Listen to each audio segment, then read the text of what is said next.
Bismillahirrahmanirrahim. Assalamu alaikum. Today we are going to discuss perfect tense. Perfect tense क्या होता है और इसको हम कहाँ कहाँ कैसे यूज़ करते हैं। आज हम तीनों परफेक्ट टेंस का कंपैरिजन करेंगे, यानी present perfect tense, past perfect tense और फ्यूचर परफेक्ट टेंस। तीनों परफेक्ट टेंस को हम कंपेयर करेंगे, इनका कंपैरिजन करेंगे। अच्छा, सबसे पहले हम ये देखते हैं कि परफेक्ट टेंस होता क्या है।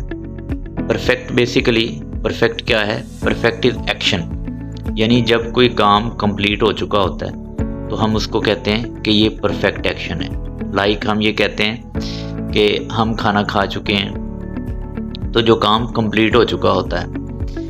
व्हेन एक्शन इज रिपोर्टेड, जब ये एक्शन जो है वो रिपोर्ट किया जाता है तो उस वक़्त ये टाइम के हिसाब से कंप्लीट होता है। ठीक है।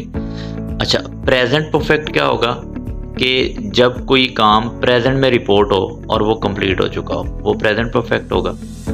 जब कोई काम पास्ट में रिपोर्ट हो, मसलन हम यहाँ पे क्या है, प्रेजेंट में हम मैच जीत चुके हैं, तो एक रिपोर्टिंग टाइम है जीत चुके हैं, ये उसका जो है ये एक्शन है, यानी कंप्लीट हो चुका है। ठीक है, और जीत चुके हैं। और रिपोर्टिंग टाइम यानी जब ये एक्शन रिपोर्ट हुआ है उस वक़्त ये एक्शन ख़त्म हो चुका हुआ है, कंप्लीट हो चुका है। और चुके थे, इसका मतलब है कि पास्ट में ये एक्शन हुआ है कि जब ये रिपोर्ट हुआ एक्शन उस वक़्त ये कंप्लीट हो चुका था पास्ट में। और फ्यूचर में क्या होगा कि जब कोई एक्शन रिपोर्ट होगा, जीत चुके होंगे, यानी जब ये एक्शन रिपोर्ट होगा तो उस वक़्त जो है ये काम ख़त्म हो चुका होगा, ये एक्शन कंप्लीट हो चुका होगा। तो इन शॉर्ट, जब प्रेजेंट के अंदर कोई काम कंप्लीट हो चुका होता है हम उसको प्रेजेंट परफेक्ट कहते हैं। जब पास्ट के अंदर कोई काम कंप्लीट हो चुका होता है तो उसको हम पास्ट परफेक्ट कहते हैं। और फ्यूचर में जब कोई काम कंप्लीट हो चुका होगा हम उसको फ्यूचर परफेक्ट कहते हैं। अब इसमें हम देखते हैं कि ओवरऑल इसकी पहचान क्या है। ओवरऑल इसकी पहचान ये है कि हम इसमें थर्ड फॉर्म ऑफ वर्ब जो है उसको यूज़ कर रहे होते हैं। Third form of verb is used in all perfect tenses. ठीक है, देखें कि फॉर्म ऑफ वर्ब तीनों में थर्ड यूज़ होनी है। तीनों परफेक्ट टेंस के अंदर फॉर्म ऑफ वर्ब जो है वो थर्ड फॉर्म ऑफ वर्ब वो यूज़ होनी है। लेकिन इसमें सिर्फ हेल्पिंग वर्ब चेंज है, यानी इसमें क्या है, इसमें हेल्पिंग वर्ब हैज़ है तो ये परफेक्ट हैज़ और हैव। ठीक है, हैज़ और हैव इसमें ये है, तो ये प्रेजेंट में रहेगा। हैड आ जाएगा तो ये पास्ट में चला जाएगा। और विल और शैल हैव आएगा, विल और शैल हैव तो ये फ्यूचर में चला जाएगा। यानी हम देखते हैं कि एक्शन सेम है, यानी जब एक्शन चेंज होगा, ठीक है, एक्शन की कंडीशन चेंज होगी तो उस वक़्त हम ये वर्ब चेंज करेंगे। ज़माना चेंज करने के लिए हम सिर्फ जो है वो हेल्पिंग वर्ब ही चेंज करते हैं। ठीक है, यानी जब हमने एक्शन चेंज करना हो तो फिर हम वर्ब चेंज करते हैं। जब हमने ज़माना चेंज करना हो तो हम हेल्पिंग वर्ब चेंज करते हैं। जो वर्ब है वो सेम ही रहता होता है। अच्छा, अब हम देखते हैं कि प्रेजेंट परफेक्ट क्या है। हम मैच जीत चुके हैं, सबसे पहले सब्जेक्ट आएगा वी के बाद हेल्पिंग वर्ब आएगा वी हैव। ठीक है, we have won the match, हम मैच जीत चुके हैं, we have won the match.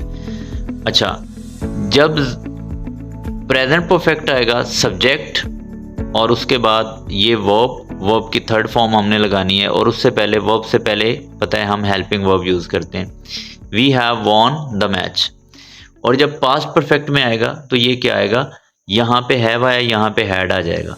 ठीक है, we had won the match, यानी ये सिर्फ हैव और हैड के चेंज होने की वजह से क्या है, पूरा जो ज़माना है वो चेंज हो चुका हुआ है। ठीक है, we had won the match. अच्छा, नेक्स्ट है हम मैच जीत चुके होंगे, we shall have won the match, यानी ये थर्ड जो है वो फॉर्म ऑफ वर्ब आएगी और उससे पहले हेल्पिंग वर्ब आएगा।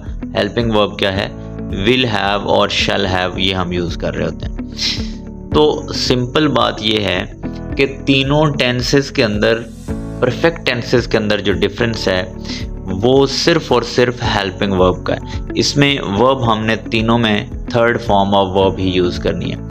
हाँ, अलबत्ता जब हम इसमें टेंस चेंज कर रहे होते हैं, ठीक है, एक्शन चेंज कर रहे होते हैं, तो फिर हम वर्ब चेंज करेंगे, वो मैं पहले बता चुका हूँ। अच्छा, अब हम इसके नेगेटिव की तरफ आते हैं। जब इसका हम नेगेटिव बनाएंगे, we have won the match, तो इसके साथ हम किसको ऐड करेंगे? नॉट को ऐड करेंगे। यानी नॉट जो है वो आपको बताया है कि जो हेल्पिंग वर्ब है उसके फ़ौरन बाद जो है वो यूज़ होता है। तो अब नेगेटिव सेंटेंस क्या बनेगा?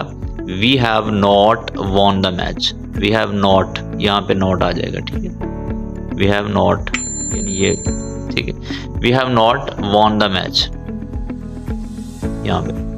अच्छा, अब क्या है, जब हम इसकी बात करेंगे पास्ट परफेक्ट की, तो पास्ट परफेक्ट में भी क्या होगा? हैड हेल्पिंग वर्ब है, हेल्पिंग वर्ब के फ़ौरन बाद हमने जो है वो नॉट यूज़ करना होता है। तो ये क्या बन जाएगा? We had not won the match. यानी बाकी सेंटेंस को हमने नहीं छेड़ना, जस्ट हमने हेल्पिंग वर्ब के बाद जो है वो नॉट लगा देना। नेक्स्ट हम देखते हैं कि हम मैच जीत चुके होंगे। वी शैल हैव, तो शैल के बाद जो है वो नॉट लगेगा। बेसिकली इसमें जो है वो हम शैल हैव नॉट के बाद, शैल हैव के बाद नॉट नहीं लगाते, बल्कि सिर्फ शैल के बाद नॉट लगाते हैं। ऐसा नहीं होगा we shall have not won the match, बल्कि क्या होगा? We shall not have won the match, ठीक है। तो बेसिकली हमने इस शैल के बाद हेल्पिंग वर्ब लगाना। ओके, जब हम इसका इंटरेगेटिव बनाते हैं तो सवालिया जिसको हम कहते हैं, तो इसी हेल्पिंग वर्ब जिसके बाद हमने नॉट लगाया था, तो मैंने क्या बताया था कि हेल्पिंग वर्ब की गेम होती है, टेंस के अंदर हेल्पिंग वर्ब की गेम होती है। तो जिसके बाद हमने जो है वो ये नॉट लगाया था, उसी हेल्पिंग वर्ब को हम उठाएंगे और स्टार्ट में ले आएंगे, ठीक है, क्वेश्चन वर्ड बनाने के लिए। Have we won the match, क्या हम मैच जीत चुके होंगे? और इधर से जब इसका क्वेश्चन बनाना है तो इसके हेल्पिंग वर्ब को बाहर ले लेंगे, और जब इसका हेल्पिंग वर्ब बनाना है तो जिसके बाद हमने नॉट लगाया, बेसिकली वो उस शेल को हम बाहर ले लेंगे। यानी बाकी सेंटेंस को हमने डिस्टर्ब नहीं करना, सिर्फ जिसके बाद क्वेश्चन बनाने के लिए जिस वर्ड के बाद, जिस हेल्पिंग वर्ब के बाद हमने नॉट लगाया है, वो नॉट से पहले वाला जो हेल्पिंग वर्ब है उसको उठा के हमने स्टार्ट में लेके आना है। लाइक अब देखें, have we won the match, ठीक है, इसका हैव था हेल्पिंग वर्ब, वो हम स्टार्ट में लेके आए हैं। इसका हैड था हेल्पिंग वर्ब, वो हम स्टार्ट में लेके आए हैं। और इसका शैल हैव था, इसमें हैव हमने वहीं पे रहने दिया। एक्चुअल हमने शैल को जो है वो यहाँ पे as a helping verb consider किया, उसको हम यहाँ पे जो है वो स्टार्ट में लेके आए, shall we have won the match. अच्छा, अब अगर इसका नेगेटिव हमने बनाना हो तो फिर क्या करेंगे? यानी अगर इसका ये इंटेरोगेटिव है, ठीक है, तो इसी का हमने नेगेटिव बनाना है, तो भाई उस वक़्त हम नॉट को वहीं पे रहने दें, जहाँ पे नॉट था हम वहीं पे रहने देंगे उसको। हैव वी नॉट, यानी यहाँ पे हमने इस हैव को उठा के ये स्टार्ट में लेके आए हैं ना, अब ये यहाँ पे ख़त्म हो गया, ठीक है। जब इसको उठा के हम स्टार्ट में लेके आए हैं तो पीछे हमारे पास सेंटेंस क्या बच जाएगा? हैव, यानी ये हैव स्टार्ट में आ गया, हैव वी ये बाद में आ गया, हैव वी नॉट, नॉट उसी तरह रहेगा, have we not won the match. और अगर इसका हमने पास्ट परफेक्ट का जो है वो कॉन्टिन्यूस, पास्ट परफेक्ट का हमने इंटेरोगेटिव भी और नेगेटिव भी बनाना है, तो इसके इंटेरोगेटिव के लिए हैड हम स्टार्ट में लेके आएंगे, ठीक है। उसी तरह ये हैड जो है ये स्टार्ट में आ जाएगा, ये यहाँ से ख़त्म हो जाएगा। अब ये सेंटेंस के स्टार्ट में आ गया, हैड वी बाद में आ जाएगा, यहाँ पे बाद में आ जाएगा, हैड वी नॉट, अब ये नॉट जहाँ पे था वहीं पे रहेगा, यहाँ पे आ जाएगा, had we not won the match, क्या हम मैच नहीं जीत चुके होंगे। अच्छा, इसमें फ्यूचर परफेक्ट में देखें, इसमें भी जो है वो शैल स्टार्ट में आ गया है और नॉट यहीं पे रहेगा, यानी ये शैल यहाँ पे ख़त्म हो गया, शैल स्टार्ट में आ गया और वी जो है ये बाद में यहाँ पे आ गया। तो क्या है, we shall not have won the match था ना, तो अब ये बन जाएगा शैल स्टार्ट में आया, shall we not, shall we not have won the match, यानी नॉट ये यहीं का यहीं रहेगा जहाँ पे था। ये देखिए ऊपर से भी एरो बना के नीचे से भी एरो बना के मैंने इसकी सेम पोजीशन बना दी है, यानी ये नॉट जो है ये चेंज नहीं होना है। Shall we not have won the match. Okay, इसके बाद डबल इंटेरोगेटिव। डबल इंटेरोगेटिव कौन से सेंटेंसेस होते हैं कि जिनमें व्हेन, वेयर, व्हाट वगैरह इसका यूज़ होता है। तो अब हम देखते हैं कि जब हम व्हेन स्टार्ट में लगाते हैं ना, या वेयर या व्हाट वगैरह लगाते हैं, तो उसके फ़ौरन बाद हेल्पिंग वर्ब उसी तरह आना है। यानी अगर हम डबल इंटेरोगेटिव बना रहे हैं देन भी हमने उसका हेल्पिंग वर्ब जो है वो स्टार्ट में ही रखना है। When have we won the match, ठीक है, when have we won the match, हम मैच कब जीत चुके होंगे, ठीक है। और अगर हैड है तो व्हेन स्टार्ट में आएगा, व्हेन हैड यानी ये हैड उसी तरह स्टार्ट में रहेगा। When had we won, when had we won the match. Next है फ्यूचर परफेक्ट के लिए, जब हम इसका डबल इंटरोगेटिव बनाएंगे व्हेन स्टार्ट में आएगा, व्हेन शैल, ठीक है ना, शेल से स्टार्ट किया था हमने ये सेंटेंस ऊपर वाला इंटेरोगेटिव, तो ये व्हेन स्टार्ट में आएगा, शेल उसी तरह रहेगा। When shall we have won the match, हम मैच कब जीत चुके होंगे। और अगर यहाँ हमने नॉट लगाना तो यहाँ हम कहाँ लगाएंगे, यहाँ हम लगाएंगे व्हेन हैव वी के बाद नॉट आना। वो पहले यहाँ पे आ रहा था ना, ये देखें वी के बाद नॉट आ रहा था, ठीक है। जब हमने सिंगल इंटेरोगेटिव में देखा तो वी के बाद नॉट आ रहा था ना, यहाँ भी उसी तरह रहेगा। व्हेन हैव ये स्टार्ट में आ गया, ठीक है, जो यहाँ पे था स्टार्ट वो यहाँ पे आ जाएगा, चूंकि अब शुरू में WH वाला वर्ड आ गया ना।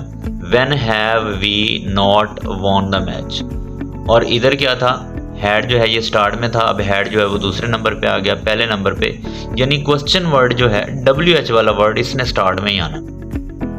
तो अब ये क्या बनेगा, when had we won the match. Next क्या है इसका, अब देखें, व्हेन इसका स्टार्ट में आ जाएगा, शेल दूसरे नंबर पे आ जाएगा।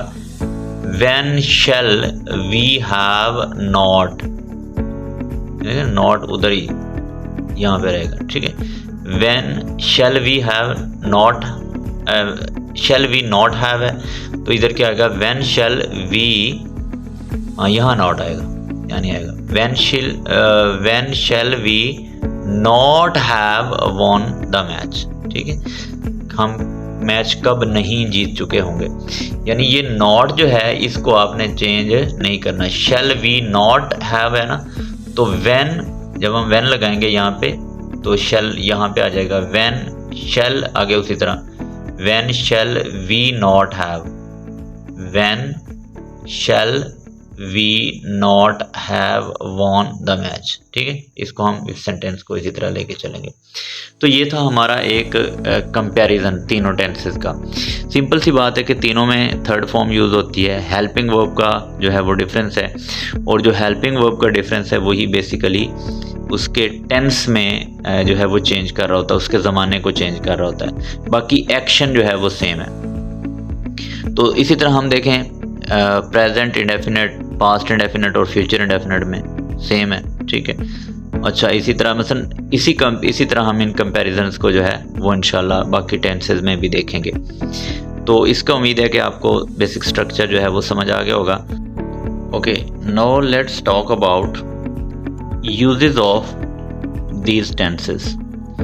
यूजेस क्या हैं, परफेक्ट टेंस के यूजेस क्या हैं। अच्छा, सबसे पहले हम देखते हैं कि प्रेजेंट परफेक्ट टेंस हम कहाँ पे यूज़ करते हैं। ऐसे सेंटेंस जिसमें हमने कहना हो अभी तक, येट, ऑलरेडी पहले ही, सो फार अभी तक, स्टिल अभी, और जस्ट बिल्कुल अभी ही। तो जब हमने ये कहना हो कि अभी तक उसने अपना काम कंप्लीट नहीं किया है, ठीक है, या मैं पहले ही ये कर चुका हूँ, अभी तक ऐसा नहीं हुआ है, या अभी तक वो यहाँ पे है, अभी तक जो है ये वो अभी यहाँ पहुँचा है, ठीक है। जब इस तरह के सेंटेंसेस को हम लेते हैं तो उस वक़्त हम प्रेजेंट परफेक्ट टेंस जो है वो यूज़ कर रहे होते हैं, यानी उस वक्त हम हैज़ हैव और थर्ड फॉर्म ऑफ वर्ब वो यूज़ कर रहे होते हैं। अच्छा, एक बात नोट करने वाली है कि ये जो वर्ड सो फार और येट है, सो फार और येट, इन दोनों को हम नेगेटिव के लिए यूज़ कर रहे होते हैं। यानी जब हमने बात नेगेटिव करनी हो, यानी अभी उसने काम मुकम्मल नहीं किया है, तो क्या है, she has not completed her work yet, यानी येट जो है इट कम्स विद नॉट, यानी जब हमने नॉट लगाना है, कहना है कि अभी तक परफेक्ट टेंस में कि अभी तक ये काम नहीं हुआ है, या अभी तक उसने ये नहीं किया है, अभी तक ऐसा नहीं हुआ है, तो हम ये लगाएंगे शी हैज़ नॉट। ठीक है, it has not rained yet, अभी तक बारिश नहीं हुई। ठीक है, तो क्या है, I have not understood your point yet, अभी तक मैंने तुम्हारा पॉइंट जो है वो नहीं समझा है। ठीक है, तो जब हमने येट यानी अभी तक और सो फार भी अभी तक, ये दोनों नेगेटिव के लिए यूज़ होता है, बाकी सारे जो है वो हम पॉजिटिव के लिए यूज़ करते होते हैं। लाइक जैसे हम कहते हैं मैं पहले ही लंच कर चुका हूँ, आई हैव ऑलरेडी, पहले ही, आई हैव ऑलरेडी टेकन, तो इसका मतलब है कि हम यहाँ पे क्या है, हैव के बाद जो है वो थर्ड फॉर्म यूज़ करते हैं, हैव टेकन, और ऑलरेडी जो है ये परफेक्ट को शो कर रहा है। जैसे हम कोई काम कहते हैं कि पहले ही ऐसे हो चुका है, अभी तक ऐसा नहीं हुआ है, अभी तक वो यहाँ पे है, वगैरह वगैरह, इसके लिए हम प्रेजेंट परफेक्ट टेंस यूज़ करते हैं। येट और सो फार ये हम तब यूज़ करते हैं कि जब हमने किसी बात को नेगेटिव शो करना हो, यानी उसका नाम है जवाब हो, तब हम येट और सो फार यूज़ करते हैं। She has just arrived, she has just arrived, वो अभी अभी आई है, हैज़ जस्ट अराइव्ड। ओके, तो इसमें ज़्यादातर ये जो हैं एडवर्ब, इसको हम क्या कहते होते हैं, एडवर्ब कहते हैं। ठीक है, ये जो एडवर्ब्स हैं ये हम ज़्यादातर हैज़ हैव, यानी जो हेल्पिंग वर्ब है हैज़ हैव, उसके बाद हम इसको यूज़ कर सकते होते हैं। जैसे हम हैव ऑलरेडी हमने यूज़ कर लिया है, ठीक है, हैज़ जस्ट अराइव्ड, ठीक है, तो इसको हम यूज़ कर लेते होते हैं। अच्छा, एग्जाम्पल देख लिया आपने, she has not completed her work yet, और I have already taken lunch. इसके बाद हम पास्ट परफेक्ट को देखते हैं, थोड़ा ये सा ये कॉम्प्लिकेटेड है पास्ट परफेक्ट। अच्छा, पास्ट परफेक्ट होता क्या है, an action before an action, यानी पास्ट परफेक्ट में हम देखते हैं कि पास्ट परफेक्ट में दो एक्शन इन्वॉल्व होते हैं, एन एक्शन, दूसरा क्या है बिफोर एन अदर एक्शन, के दो एक्शन इसमें इन्वॉल्व होते हैं पास्ट परफेक्ट टेंस के अंदर। यानी एक एक्शन अभी हुआ है कि डॉक्टर के आने से पहले मरीज मर चुका था, एन एक्शन मरीज मर चुका था, बिफोर एन एक्शन जब डॉक्टर आया।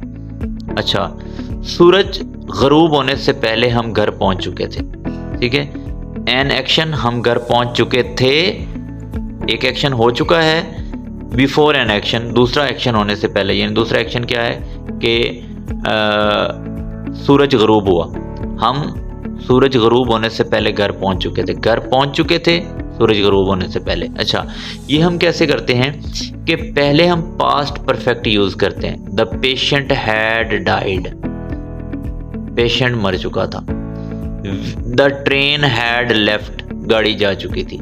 इसके बाद हम यूज करते हैं व्हेन या बिफोर, क्या यूज करते हैं, व्हेन या बिफोर।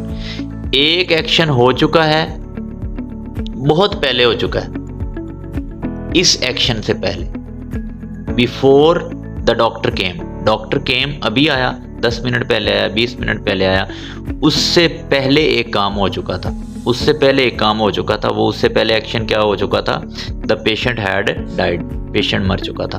अच्छा, यहाँ पे हम व्हेन भी यूज कर सकते हैं। तो व्हेन और बिफोर जो है ये हमने पास्ट इंडेफिनिट के साथ, यानी जो नियरेस्ट एक्शन है उसके साथ हमने यूज करना, यानी हाँ, इसको हम यूँ भी लिख सकते हैं कि व्हेन, जब हम व्हेन यूज कर रहे होते हैं, when the doctor came, comma the patient had died, ये हम बाद में भी लिख सकते हैं, व्हेन द डॉक्टर केम या before the doctor came, comma the patient had died, इसको भी हम इस तरह इनफॉर्मल वे में भी यूज कर सकते हैं। अच्छा, दूसरा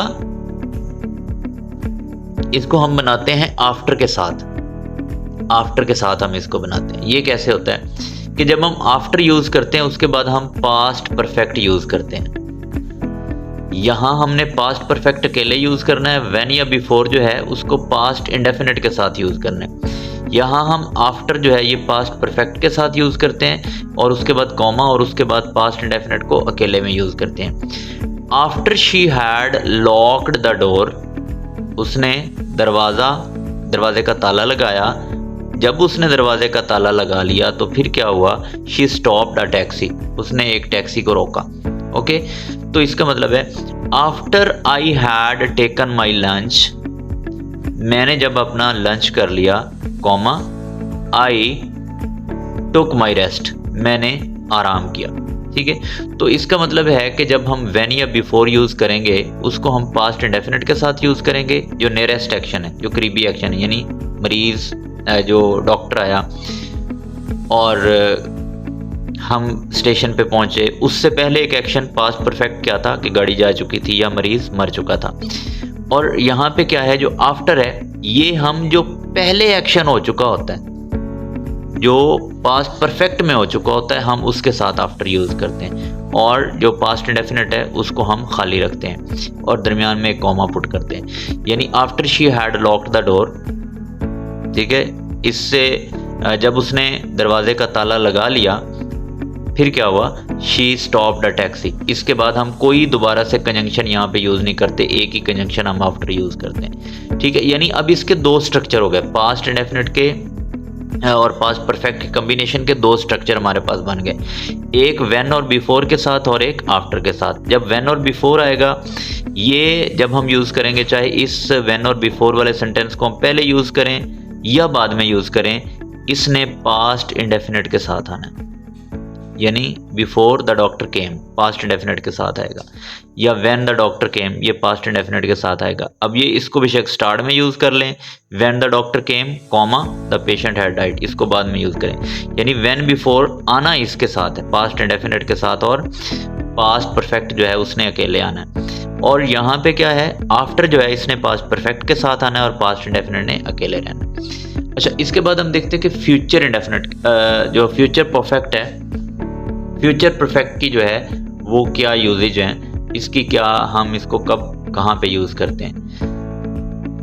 जब हमने फ्यूचर में लगाना हो कि एक स्पेसिफिक डेट हम बताएं कि उस डेट तक ये काम हो चुका होगा, जैसे 2025 तक मैं इम्तिहान पास कर चुका हूँगा, बाय 2025, कल तक, बाय टुमारो, कल तक हम जो है वो अपने घर वापस चले गए होंगे कल तक। ठीक है, और बाय नाउ, अब तक हम ये इमेजिनेशन में करते हैं कि अब तक वो कराची पहुंच चुके होंगे, अब तक उन्होंने खाना खा लिया होगा। ठीक है, जब हम इमेजिनेशन में बाय नाउ, बाय 2025 या बाय टुमारो, यानी बाय के साथ जब हम कोई फ्यूचर का टाइम यूज़ करते हैं तो हम इसको फ्यूचर परफेक्ट के साथ, मसलन अगले महीने तक, अगले साल तक, अगले 5 सालों तक, बाय नेक्स्ट 5 ईयर, या बाय 2025, बाय 2030, या हम कहते हैं कि by now, by next month, by next winter, अगली जो है वो सर्दियों तक, तो उस वक्त हम फ्यूचर परफेक्ट यूज़ करते हैं। अच्छा, जैसे हम कहते हैं कि I shall have passed my exam by 2025, मैं 2025 तक इम्तिहान पास कर चुका हूँगा। और दूसरा क्या है, they will have reached Karachi by now, अब तक तो वो कराची पहुँच चुके होंगे, बाई नाउ, अब तक, यानी एक इमेजिनेशन है कि अब तक वो कराची जो है वो पहुँच चुके होंगे, तो इसमें हम फ्यूचर परफेक्ट का यूज़ करते हैं। तो सिंपल ये है कि बाय के साथ जब हमने कोई फ्यूचर का टाइम लगाना हो कि अगले 5 साल तक, या अगले 10 साल में, या 2030 में, 2025 में, अगले मंडे तक, अगले संडे तक, अगले साल तक, ठीक है, तो फिर हम इसके में फ्यूचर परफेक्ट यूज़ करते हैं, विल हैव और शैल हैव यूज़ करते हैं। अगर इसके बारे में कोई क्वेश्चन होगा तो you will put me and I shall answer इंशाल्लाह। Thank you very much.